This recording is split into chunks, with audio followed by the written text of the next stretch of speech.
Hi everybody, I wanted to show you a really cool project that I found on Pinterest. You're going to need a couple of simple items that you may have at home already, so no need to go to the store. First thing you're going to need is some paper towels. Don't worry, we're not using all of them, maybe 1 or 2 sheets.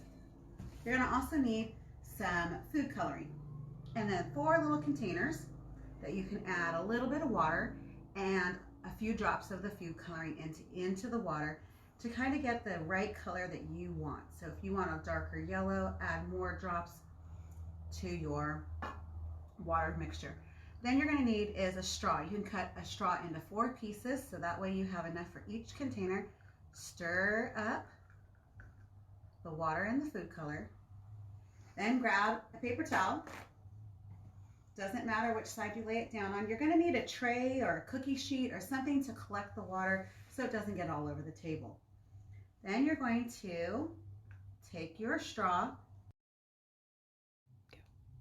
Then you're going to need to take your straw, put the one end all the way down to the bottom of the container, and simply move your finger over to the top of the straw. This way, what it does is it allows you to collect the water inside your straw, as you can see right there.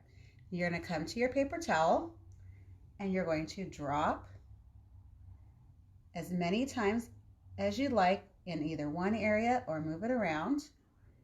And as you take other colors,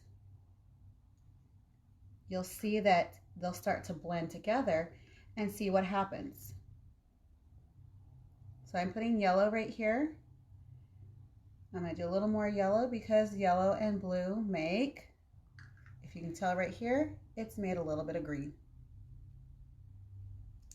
Now if I want to add a little bit of red near where the yellow and the blue are, see what color I get.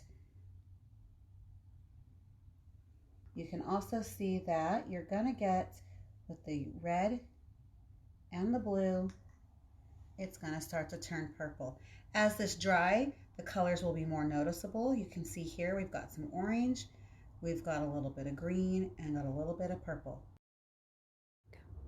So I also found out that if you take one of the primary colors, or secondary colors, such as the green, and you drop it onto the paper towel, that it will actually start to separate into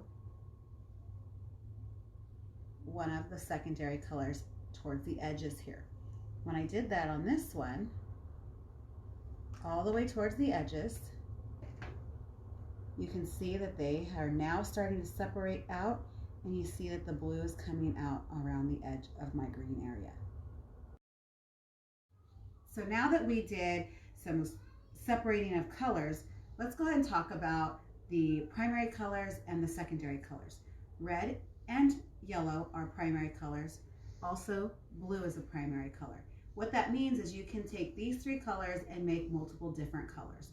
For example, if you took the red and the yellow, put it in another container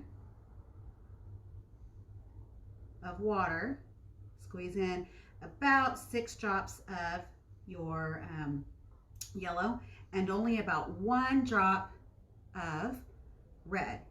It's going to show you that now you're going to end up getting orange. You can also use the straw from another container of a like color, mix it all up, and you're going to have orange in here. And as you come to the paper towel, when it spreads out, it should also separate out into showing you those primary.